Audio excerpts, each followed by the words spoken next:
බුදුහාඳුරෝ අපිට දේශනා කළේ මොකද්ද? අත්ථ පාපානි කම්මානි කරං බාලෝන බුජ්ජති.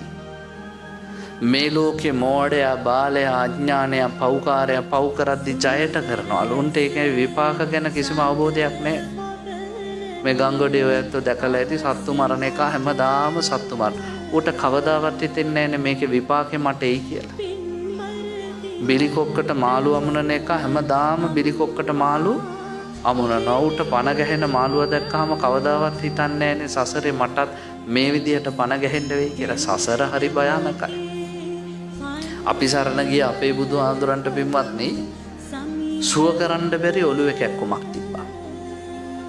බුදුහාඳුරෝ සමහර වෙලාවල් වලට හිස අත ගාගෙන ආනන්ද මගේ හිස රිදෙනවා කියලා කියනවා. ආනන්ද හාමුදුරුවෝ බුදුහාඳුරගේ හිස පිරිමදින ගමන් අහනවා ස්වාමීනි ලෞතුරා බුදු වෙලත් ඔබ වහන්සේට ඇයි මෙච්චර ලොකු හිසේ රුදාවක්?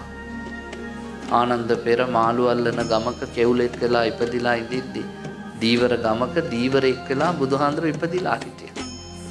බෝසත්යන් වහන්සේටත් පෙර කාලේ බෝධිසම්භාර ධර්ම පුරන්න කලින් එදා මිනිස්සු මාළු අල්ලලා ගොඩට දාද්දි පණ ගැහෙන මාළුන්ගේ මරණය බිය සමන් සතුටු වුණා.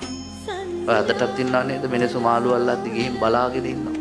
නේ අල්ලන එකටත් පව් බලන් ඉන්න එක ඊට වැඩිය පවක් රැස් කරනවා. ඌ කියන ආසෝකා අහුණා කියලා. මමත් මිනිස්සු මාදල්ලා දිද්දි මාදලේ පණ ගැහෙන මාළු දැක දැක සතුටු වුණා. ඒ නිසා ආනන්ද මේ ඔළුවේ කැක්කුම හොද කරන්න මරණේ ඉදිරියේ සතුටු වෙලා. මතක තියාගන්න හරිම භයානකයි සසර. බුදුහාමුදුරන්ට එහෙමනම් අපිට කවර කතා